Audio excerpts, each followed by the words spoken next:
چند لوگوں کے دلوں میں شک ہوتا ہے کچھ تو اس نے گڑبڑ کیا ہے۔ اب یہ وہ لوگ ہوتے ہیں جن کی عقل سلیم ہوتی ہے اور دل پاک ہوتا ہے، ان کے اوپر جلدی جادو اثر نہیں کرتا۔ اسی طرح میرے عزیزو آج کے زمانے میں یہ جو دجالی نظام قائم ہے اس کا اثر بھی بھولے بھالے لوگوں میں تقریباً ہو جاتا ہے، لیکن سلیم فطرت والے جو عقل سلیم رکھتے ہیں ان پر ان کا جادو اثر نہیں کرے گا۔ اب آپ سب کو میں پہلے سے آگاہ کر رہا ہوں، اپنے ذہن کو اپنے عقل کو سلیم بنا کر کے رکھو۔ یہ کیسے رہے گا؟ اللہ کی باتوں پر یقین رکھو اور اس کے علاوہ جو بھی کہے گا، اللہ اس کے رسول کے علاوہ جو بھی کہے گا وہ سچ بھی ہو سکتا ہے جھوٹ بھی ہو سکتا ہے، مگر میرے مولا کے قول میں جھوٹ کی طرف شائبہ بھی نہیں، سچ ہی ہوگا۔ جب تمہارے ذہنوں میں یہ بات آئے گی تو پھر تم دنیا کو 100% ایمان لانے والے یقین کرنے والے نہیں رہیں گے۔ آج دیکھ رہے ہیں آپ، میں مسلسل پچھلے ایک ہفتے سے دیکھ رہا ہوں فرانس میں جو گستاخی ہوئی اور اس کے پاداش میں جو کچھ بھی حالات ہوئے سب کو معلوم ہے۔ فرانس میں جو کچھ ہوا اس پر ڈیبیٹ انڈیا میں بھی چل رہا ہے، ہندوستان کے ہر نیوز اینکر اس کو لے کر کے گرما گرم بحث کر رہے ہیں، اور کچھ ایسے لوگوں کو لا کر بٹھایا جاتا ہے، مجھے ان کے بارے میں معلوم نہیں، وہ پیڈ ہوتے ہیں یا بکے ہوئے ہوتے ہیں یا ان کو اسکرپٹ یعنی سکھائی جاتی ہیں، لکھ کر کے دیے جاتے، پتہ نہیں کون لوگ بیٹھتے ہیں۔ آپ کو عام لوگ ہیں آپ، مجھے معلوم ہے، لیکن میں آپ کے سامنے گفتگو کر رہا ہوں، سنیے۔ ایک اسکول کا ٹیچر بلیک بورڈ پر کارٹون بناتا ہے رسول پاک صلی اللہ علیہ وسلم کا، اس کی شکایت بھی ہوتی رہی لیکن وہ باز نہیں آیا، اور اسی علاقے کا کوئی ایک نوجوان اس سے برداشت نہیں ہوا، اس نے جا کر کے اس کا سر قلم کر دیا۔ یہ ہے، معلوم ہے آپ کو، یہ رپورٹ ہے، آپ کو معلوم ہے۔ اس نے سر قلم کر دیا، وہ اس کا اپنا پرسنلی معاملہ تھا، عبداللہ شیشانی جو بھی ہے۔ اب اس کو کیا چھوڑ دیا؟ لوگوں نے چھوڑ دیا عبداللہ کو، بلکہ اسی وقت گولیوں سے بھون دیا فرانس کی پولیس نے، ختم کر دیا۔ دونوں ختم ہو گئے، جن کے دونوں کے معاملات تھے وہ چلے گئے۔ اب میں ایک جملہ کہتا ہوں، تمہارے نزدیک عبداللہ شیشانی ٹیررسٹ ہے، یعنی اس نے سر قلم کیا اس لیے یہ ٹیررسٹ ہے۔ ہمارے نزدیک رسول کا خاکہ بنانے والا سب سے بڑا ٹیررسٹ ہے، ظاہر سی بات ہے۔ اب فیصلہ یہی ہوگا، تمہارے نظر میں جو ٹیررسٹ تھا اس نے اس کو قتل کیا جو ہمارے نظر میں ٹیررسٹ تھا۔ بہرحال یہ معاملہ ہو گیا یا ختم ہو گئی بات۔ لیکن میرے عزیزو، اس واقعے کے بعد فرانس کی حکومت کو کسی ایک کی طرفداری کر کے گورنمنٹ بلڈنگوں پر حضور پاک صلی اللہ علیہ وسلم کے خاکے لگانے کا کیا مقصد تھا؟ حکومت کسی ایک ویکتی کے، ایک پرسنل شخص کی حمایت کرتے ہوئے اور گورنمنٹ کی بلڈنگ پر بڑی سائز میں حضور پاک صلی اللہ علیہ وسلم کی تصویر لگا رہی، یعنی کارٹون بنا کر کے۔ کارٹون در حقیقت یہ گالی کی صورت ہے، آدمی صاف گالی نہیں دے سکتا تو اس کی صورت بگاڑ کر کے کہیں لکھ جائے، حضور پاک صلی اللہ علیہ وسلم کو انہوں نے کیا۔ اب پوری دنیا بھر کے مسلمانوں میں جو غصہ ہے، میرے عزیزو، یہ قتل جو ہو چکا تھا وہ 8 دن پہلے ہو گیا، 10 دن پہلے ہو گیا، معاملہ ختم ہو گیا۔ اس قتل پر کسی نے احتجاج نہیں کیا، کہیں ہے کہ پروٹیسٹ نہیں ہوا؟ پوری دنیا بھر کے مسلمان جو راستوں پر آئے یا پروٹیسٹ کیے، کس کے متعلق؟ فرانس کی حکومت نے جو یہ غلطی کی ہے، اپنی عمارتوں پر، گورنمنٹ کی بلڈنگوں پر جو رسول پاک کے خاکے لگائے، اس کے خلاف پوری دنیا بھر کے مسلمانوں کو غصہ ہے اور سب آئے۔ یہ بات صاف صاف میں بتا رہا ہوں آپ کو، سنیے۔ آپ کا میرا غصہ بھی کس پر ہے؟ دیکھیں، ٹیچر کا معاملہ ختم ہو گیا، اس نے کیا تھا، سامنے والے نے مار دیا، وہ معاملہ ختم ہو گیا، وہاں ختم ہو گئی چیز۔ اور جس نے قتل کیا اس کو بھی تم لوگوں نے نہیں چھوڑا، وہ بھی اس کو بھی گولیوں سے مار دیا۔ معاملہ ختم. لیکن ایک گورنمنٹ کا بلڈنگ پر اس طرح سے تصویریں لگانا، یہ در حقیقت پوری دنیا کے مسلمانوں کو جھنجھوڑنا تھا، پوری دنیا کے مسلمانوں کے دلوں پر ضرب لگانا تھا. اب ہم پروٹیسٹ کیے، آپ پروٹیسٹ کیے، ہم نے کہا، لیکن ہندوستان میں آنے کے بعد اب دجالی نظام کی جو میڈیا ہوتی ہے یہ کیا کرتی ہے؟ پورے بحث کو ڈائیورٹ کرتی ہے، پورے مدے کو ڈائیورٹ کرتی ہے. یہ سارے جتنے پروٹیسٹ ہو رہے ہیں، نیوز والے اسے کیا دکھا رہے ہیں جانتے ہیں آپ؟ نیوز والے یہ دکھا رہے ہیں کہ دیکھو ایک ٹیررسٹ کی حمایت میں اتنے مسلمان ہندوستان کی سڑکوں پر آ گئے. یعنی عبداللہ شیشانی نے جو قتل کیا ٹیچر کا، اس کی حمایت میں یہ سارے لوگ کھڑے ہیں اور پورا ڈیبیٹ اسی پر چل رہا ہے. کیا آپ لوگ ہندوستان میں رہ کر کے ایک قتل کی حمایت کرتے ہیں؟ ایک قتل کی حمایت کرتے ہیں؟ ہم نے کہاں یہ قتل کے متعلق پروٹیسٹ کیا ہے؟ بتاؤ ذرا صحیح. اس عبداللہ نامی لڑکے کا کسی ایک کے ہاتھ میں بینر آیا پوری دنیا میں کہیں پر کہ اس کے قتل کی حمایت میں پروٹیسٹ ہو رہا ہے؟ میرے عزیزو، پورے مدے کو ڈائیورٹ کرنا یہ میڈیا کا کام ہے، جبکہ انہیں معلوم ہے کہ پوری دنیا کے مسلمان جو پروٹیسٹ کر رہے ہیں وہ قتل کے متعلق نہیں، بلکہ وہ فرانس کی گورنمنٹ کی حرکتوں پر پروٹیسٹ کر رہے ہیں. اب اس کی ایک مثال میں آپ کو بتا دوں. یہ میڈیا اینکرز یہ کہتے ہیں کہ فرانس کا وہ اندرونی معاملہ ہے، وہ اندرونی معاملہ ہے، وہ چاہیں ان کو فریڈم آف ایکسپریشن ہے، وہ سیکولر ہیں، وہ چاہیں تو کسی ایک ویکتی کی حمایت کریں اور بلڈنگ کی پوری تصویر لگا دیں رسول پاک صلی اللہ تعالیٰ علیہ وسلم کی تصویر سے. میرے عزیزو، اگر یہ فرانس کا اندرونی معاملہ ہے تو انڈیا میں ڈیبیٹ کیوں ہو رہا ہے؟ آپ کے نیوز روم میں یہ بحث کیوں ہو رہی ہے؟ آپ یہ سمجھیں اس زمانے کا سب سے بڑا خطرناک جال یہ میڈیا ہے، نیوز کا. جو اب ظاہر سی بات ہے یہ ہماری بھی کلپس اٹھا کر کے چلائیں گے اور پھر ہمیں بھی بتائیں بھڑکاؤ مولانا ہے، سامپردائک پھیلانے والے ہیں، ہماری گفتگو کو کاٹ کر کے پیش کریں گے، ان کا کام ہی وہ ہے. لیکن میں آپ کو بتاؤں کہ پورے ہندوستانی مسلمانوں کے دماغ کو ڈائیورٹ کر رہے ہیں کہ تم لوگ جو پروٹیسٹ کر رہے ہو ایک قتل کی حمایت میں کیسے پروٹیسٹ کر رہے ہو. ان سے کوئی بھی ڈیبیٹ میں بیٹھنے والا یہ نہیں کہہ رہا ہے، بلکہ وہاں ثابت کرنے کی کوشش کر رہے ہیں قتل ایسا ہو سکتا ہے، ویسا ہو سکتا ہے.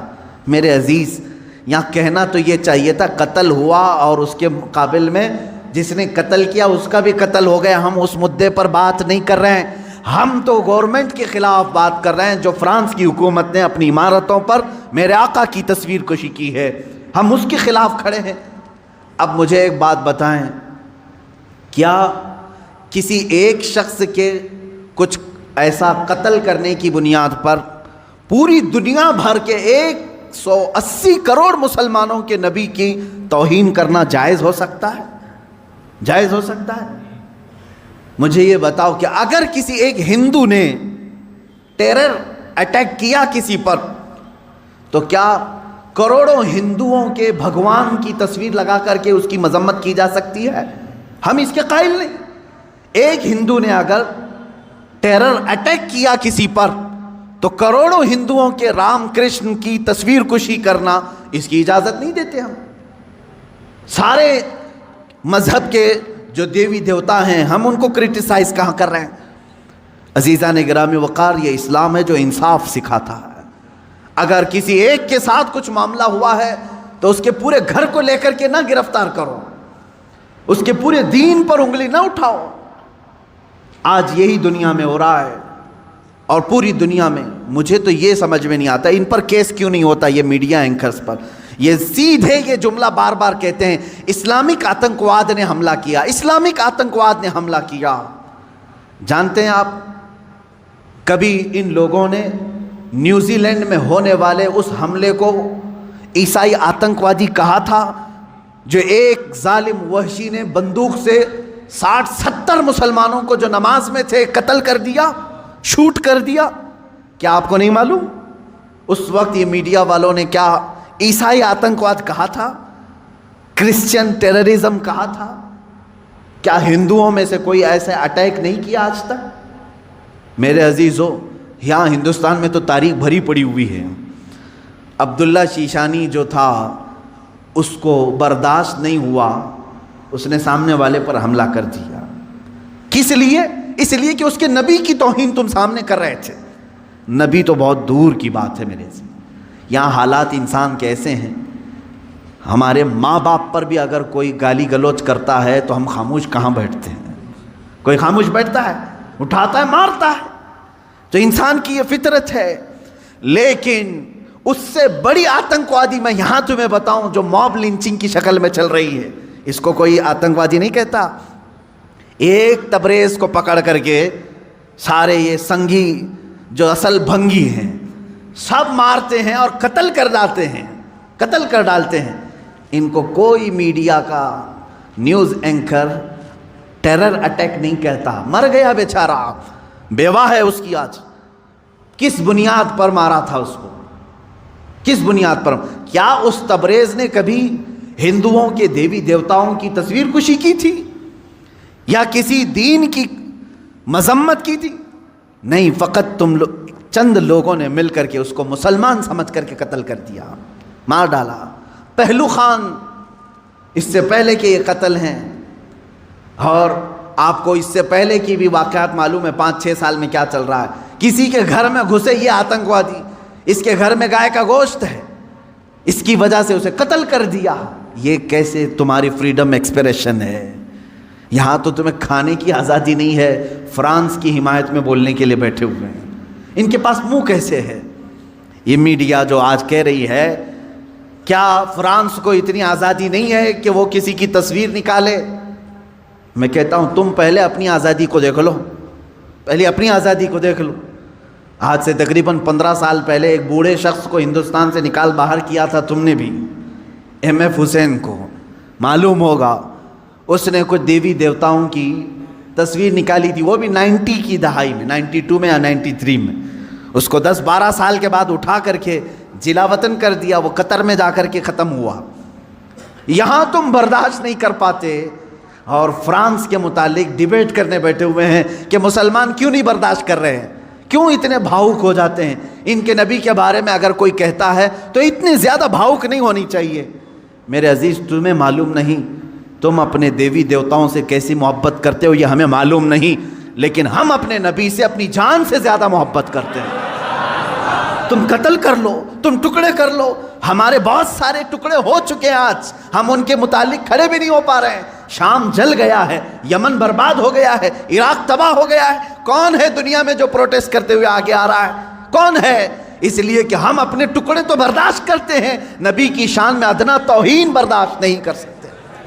یہ ہماری جان سے زیادہ کا معاملہ ہے. آپ یہ سمجھتے ہیں فریڈم آف ایکسپریشن ہونا چاہیے، یعنی آزادی اظہار رائے اس کو کہتے ہیں. اپنی رائے کے اظہار کرنے کی آزادی. دے کر کے دکھاؤ، یہاں ہم پر کیس کر دیں گے آپ نے ایسی باتیں کیوں کی. میں آپ سے پوچھتا ہوں، کیا مجھے فریڈم آف ایکسپریشن نہیں ہے؟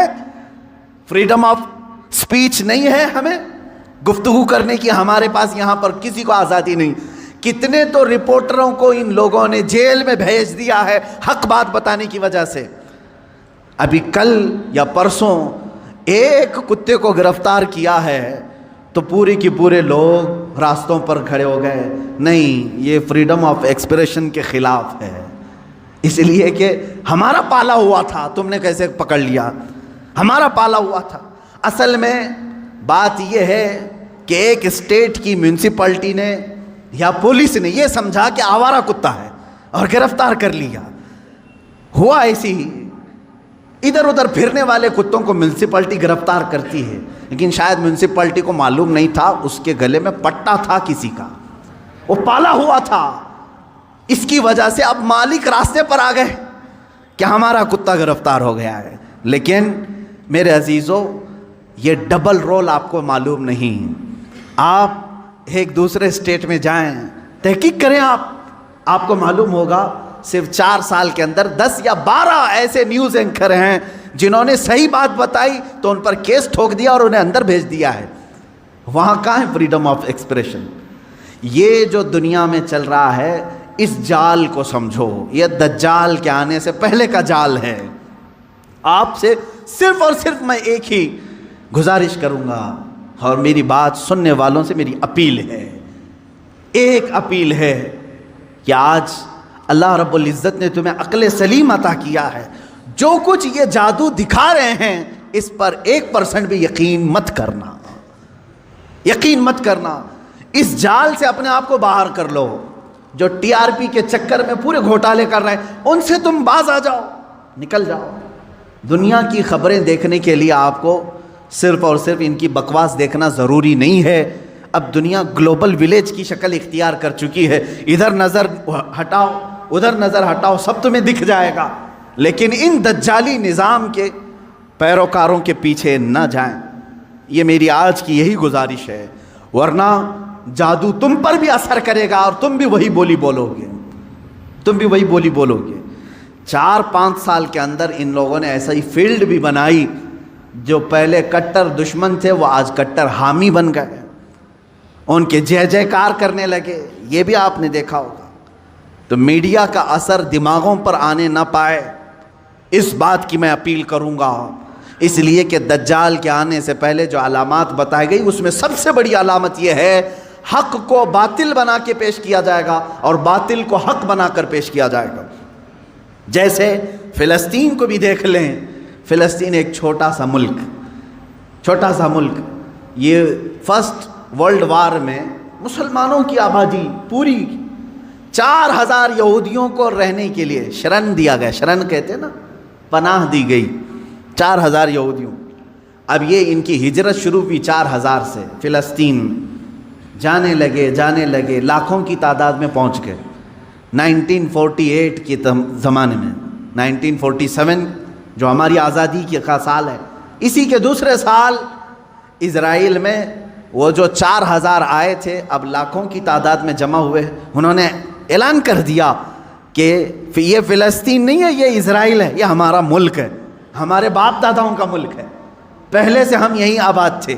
اب وہ دنیا کو منانے لگے، اپنی ایمبیسیاں ہر ملک میں کھولنے لگے۔ کچھ ملک اس وقت نہیں تسلیم کر رہے تھے کہ نہیں تم کنٹری نہیں ہو، تم زبردستی قبضہ کیے ہو، لیکن میڈیا نے اتنا دماغ واش کیا کہ آج عرب کی دھرتی پر بیٹھے ہوئے بادشاہ بھی یہ کہنے لگے فلسطین تھا ہی نہیں، اسرائیلی اصل ہے۔ مان لیا، یہ جادو اثر کر گئے۔ آج متحدہ عرب امارات بھی کہتا ہے کہ اسرائیل ایک کنٹری ہے، ہم اس کو تسلیم کرتے ہیں۔ سعودی نے بھی تسلیم کر لیا ہے، جارڈن تو بہت پہلے سے تسلیم کیا ہوا ہے، مصر تسلیم کیا ہے، اب سوڈان کی باری ہے۔ اس طرح سے جو اسلامک کنٹریز تھے وہ کہتے تھے فلسطین ہمارا قبلہ اول ہے، وہاں پر بیت المقدس ہے، سال ہا سال سے مسلمان آباد ہیں، کوئی تسلیم نہیں کرتا تھا، لیکن میڈیا کا جادو اثر کرتا رہا۔ انہوں نے ایسی فیلڈ بنائی کہ اب ہر کوئی ان کے انڈر میں آتا رہا۔ یہ دجال کے آنے سے پہلے یہ فیلڈ ہموار کی جائے گی۔ اب مسلمانوں، آپ اپنے ذہن کی خبر لو، اپنے دماغ کی خبر لو، کیا ان کی بنائی ہوئی فیلڈ پر تم بھی اپنا دین بیچ کر کے ان کی جے جے کار کرو گے، یا پھر رسول پاک کے لائے ہوئے دین پر برقرار رہو گے؟ اپنے ذہن کی خبر تم خود لے لینا۔ دنیا جو دکھا رہی ہے میں اس کو ایکسیپٹ کر لوں گا۔ جیسے مار کر کے کسی کو چور کہلوایا جائے، پولیس کا کام ہوتا ہے، وہ ظلم برداشت نہیں کرتا، آخر میں کہتا ہاں میں نے چوری کر لیا، لے جا کر کے کورٹ میں پیش کر دیا، دیکھو ہم نے اس کو اقرار کرا دیا اس نے چوری کیا، تم نے اس پر اتنی لاٹیاں ماری، اتنا کچھ کیا، مجبور ہو کر کہ اس نے کیا۔ یہی کام پوری دنیا میں کیا جائے گا، جگہ جگہ پکڑ کر کے مارنا، تمہاری داڑیاں کھینچنا، تمہاری ٹوپیاں اتارنا، تمہیں قتل عام کرنا، کسی ملک سے دربدر کرنا، مسلمان ڈر جائے، سہم جائے۔ اور یہ جو بولی بول رہے ہیں کہ تم آتنکواد ہو، تم ان کے ظلم کو برداشت نہ کر پا کر کے یہ کہنے لگ جاؤ گے کہ ہاں صحیح میں یہ مسلمان آتنکواد ہیں۔ یہاں تک وہ تمہیں لانا چاہتے ہیں، یہاں تک لانا چاہتے ہیں۔ میرے عزیزو، یاد رکھنا یہ جو ظلم کیے جا رہے ہیں آج پوری دنیا میں، اس سے خطرناک ظلم دجال کے زمانے میں آئے گا۔ حضور پاک صلی اللہ تعالیٰ علیہ وسلم نے فرمایا، آدم علیہ السلام کی پیدائش سے لے کر قیامت تک جتنے فتنے آئے ان میں اگر سب سے بڑا کوئی فتنہ ہے تو وہ دجال کا ظہور ہے۔ میری امت اس میں بھی مبتلا ہوگی، لیکن ڈرو مت، گھبراؤ مت، دجال کے آنے کے بعد ہم بچیں گے کیسے؟ ایک بات یاد رکھنا، جس کے ساتھ اللہ ہے، رب ذوالجلال کا یقین اس کے دل میں ہے، وہ دجال کیا 100 دجالوں سے بھی بچ جائے گا۔ اور جو دجال کے فتنوں سے بچ گیا، میرے آقا صلی اللہ علیہ وسلم نے بشارت دی، وہ بغیر حساب کتاب کے جنت میں جائے۔ سارے فتنے تو دنیا میں اس نے جھیل لی، ساری مصیبتیں جھیل لیا ہے، اللہ رب العزت اسے انعام عطا کرے گا، آپ جنت کے حقدار ہوں گے۔ اس لیے اپنے ذہن کو، اپنی طبیعت کو ہمیشہ سنبھال کر کے رکھو، میرا دماغ اور میرا ذہن بکنے والا نہیں، اور چاہے یہ ظلم کے پہاڑ ہم پر توڑ دیں، آج ہو رہا ہے، کل ان کی باری تھی، آج ہماری باری ہے، یہ ہو سکتا ہے، آج ان کی باری ہے، کل ہماری باری ہے، یہ ہو سکتا ہے۔ ہم اگر اس ظلم کے شکار ہو گئے تو اے میرے سننے والوں، کبھی نہ گھبرانا، کبھی نہ گھبرانا۔ امت کے علماء جاتے رہے لیکن اسلام پھلتا پھولتا ہی رہا۔ آج اگر ہمارے خون کی اسے ضرورت ہے تو ہم اپنے خون سے اس کی سچائی کریں گے، اس لیے کہ ہم یزیدی نہیں، ہم حسینی کردار رکھتے ہیں۔ ضرورت پڑے تو اسلام کے لیے اپنے خون سے آبیاری کی جائے گی اور دین اسلام کی حفاظت کی جائے گی۔ آپ سب اپنے اختلافات کو ختم کرو، ان دجالی نظاموں پر آپ یقین کبھی مت رکھنا۔ گھر میں جاتے ہی ٹی وی آن کرنا، اس نیوز کو دیکھتے ہیں، اس نیوز کو دیکھتے ہیں، اور پھر اس کو کہیں آمنا صدقنا، ہم ایمان لائے، ہم تصدیق کرتے ہیں۔ نہ، آج کے زمانے میں جس نے اس طرح کا یقین کیا، میں سمجھتا ہوں اس نے بہت بڑی گمراہی خرید لی ہے، بہت بڑی گمراہی۔ ہاں، جب قرآن کھولنا تب کہنا آمنا و صدقنا، میں ایمان لاتا ہوں اور اس کی ہر بات پر تصدیق کرتا ہوں۔ اس لیے قرآن نے کہا ہے هو الذی ارسل رسولہ بالہدی ودین الحق لیظہرہ علی الدین کلہ ولو کرہ المشرکون۔ وہ اللہ ہے جس نے اپنے رسول کو ہدایت کے ساتھ بھیجا ہے اور ایک حق دین دے کر کے بھیجا ہے، اس لیے بھیجا کہ اس رسول کا دین پوری دنیا میں غالب آ کر رہے گا، پوری دنیا میں غالب آ کر رہے گا انشاءاللہ العزیز۔ وہ دن آئے گا جب ہر گھر پر، ہر پارلیمنٹ پر پرچم اسلام لہرا رہا ہوگا، میرے نبی کا، مصطفیٰ کریم صلی اللہ تعالیٰ علیہ وسلم کا نظام بول رہا ہوگا۔ اللہ رب العزت سے ہم یہ دعا کرتے ہیں کہ مولا اگر ہماری قسمت میں وہ دن لکھے ہوں تو ضرور ہمیں ان دنوں تک زندہ رکھ اور ہماری عمر کو اتنی طویل کر کہ ہم کائنات عالم میں پرچم اسلام کو لہراتے ہوئے دیکھ سکیں، ہمارے دلوں کو سکون ہو سکے۔ اے قدیر و جبار خدا، اگر ہم غریبوں کے حصے میں کوئی چیز تو لکھنا رکھا ہے تو بس